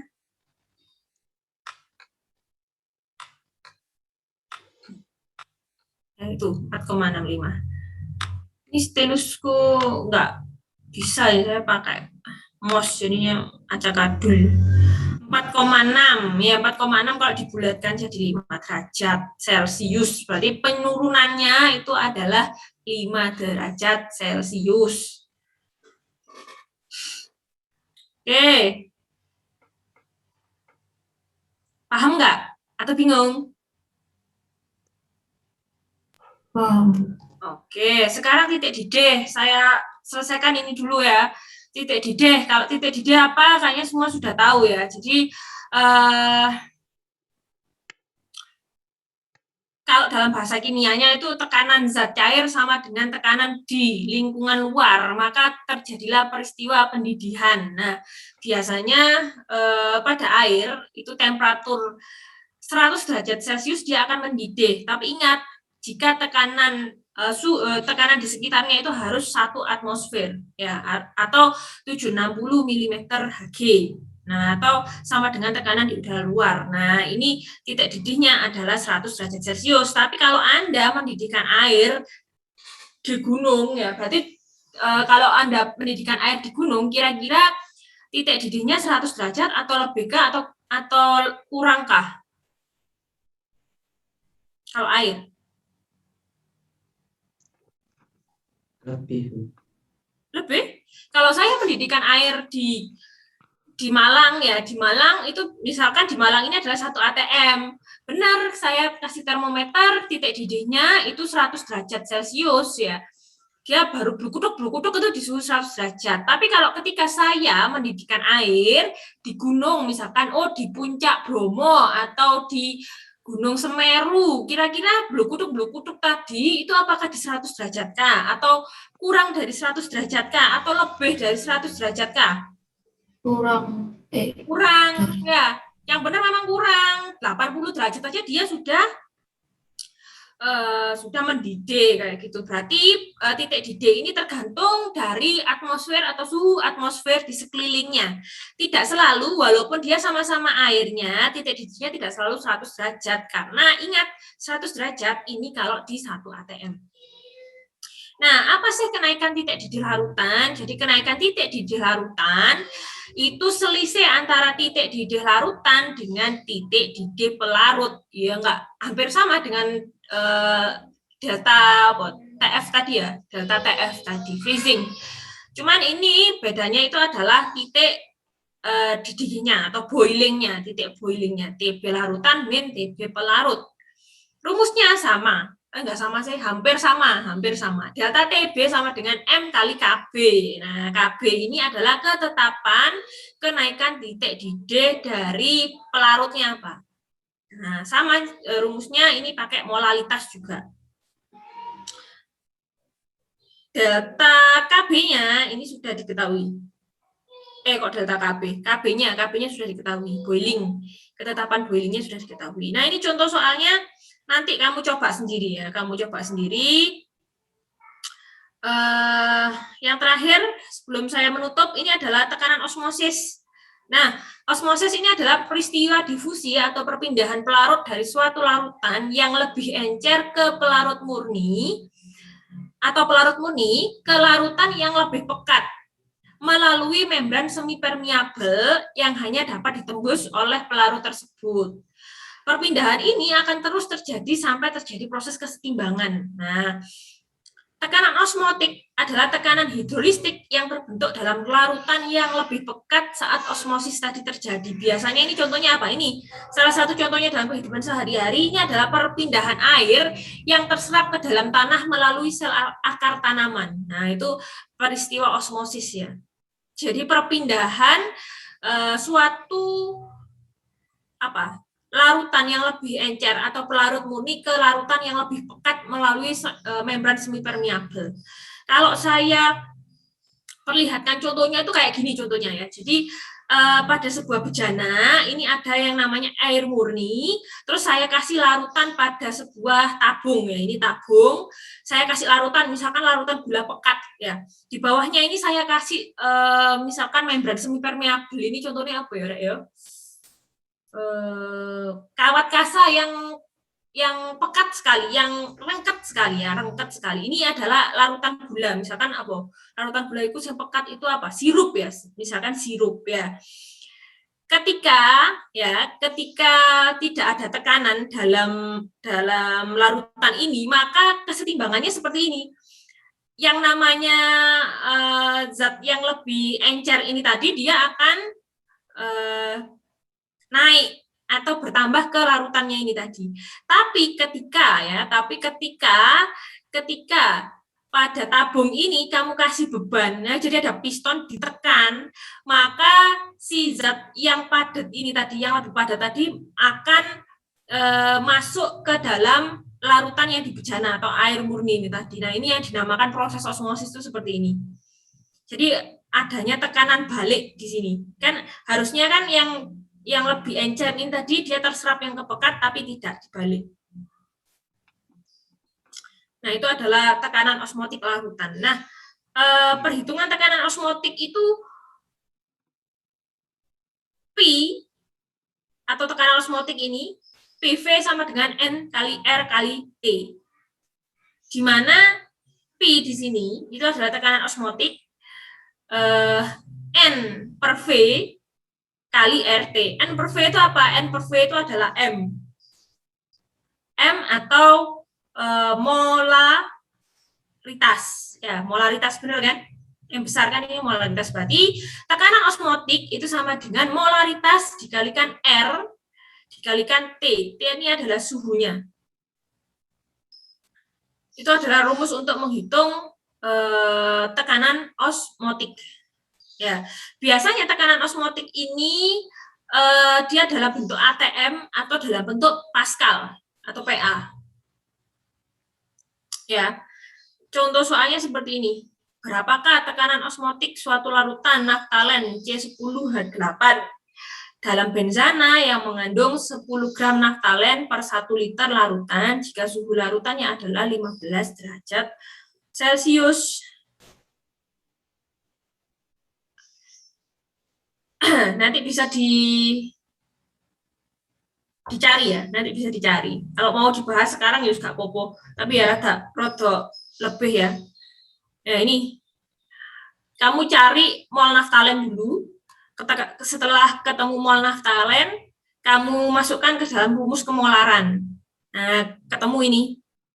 Kemolaran dari naftalen adalah 0,0781, kamu masukkan ke dalam tekanan osmotik tadi. Nah, tekanan osmotik tadi kan rumusnya ini. M kemolaran kali R kali T. R-nya itu adalah ini, ketetapan ini. 0,082 ini L ATM per mol ya. Ya, dimasukkan 0,082 L ATM per mol K kali 228. 228 K ini apa? 228 K itu adalah temperaturnya. Berarti temperatur dalam Celcius ini kamu rubah menjadi dalam bentuk K. K itu apa? Kelvin. Nah, ini dirubah dalam bentuk Kelvin. Nah, sehingga tekanan osmotiknya itu bisa didapat ini 1,85 ATM. Ya, kira-kira seperti itu. Ini nanti gak usah soal deh, karena minggu depan saya pinginnya itu aja, kuis saja. Kita coba kuis ya. Minggu depan kita coba kuis. Ya, minggu depan saya ingin coba kuis. Soalnya apa? Soalnya itu mulai dari awal, jadi mulai dari kimia dasar, lalu stokiometri, stokiometri terus ke larutan. Nah, ini kan larutan, jadi ada 3 bab, kimia dasar, stokiometri, dan larutan. Ya, semua sudah kita bahas semua. Jadi minggu depan saya ingin mengevaluasi seberapa besarkah pemahaman Anda terhadap ketiga materi tadi. Gitu ya. Tenang saja, ini semua materinya akan saya upload di LMS-nya, sehingga Anda bisa belajar dari sana. Oke. Gitu ya kira-kira. Ada yang mau ditanyakan, Kak? Ini saya agak lebih waktunya. Ada yang mau ditanyakan? Halo? Belum ada. Oke, kalau belum ada, bisa kita akhiri ya, karena ini sudah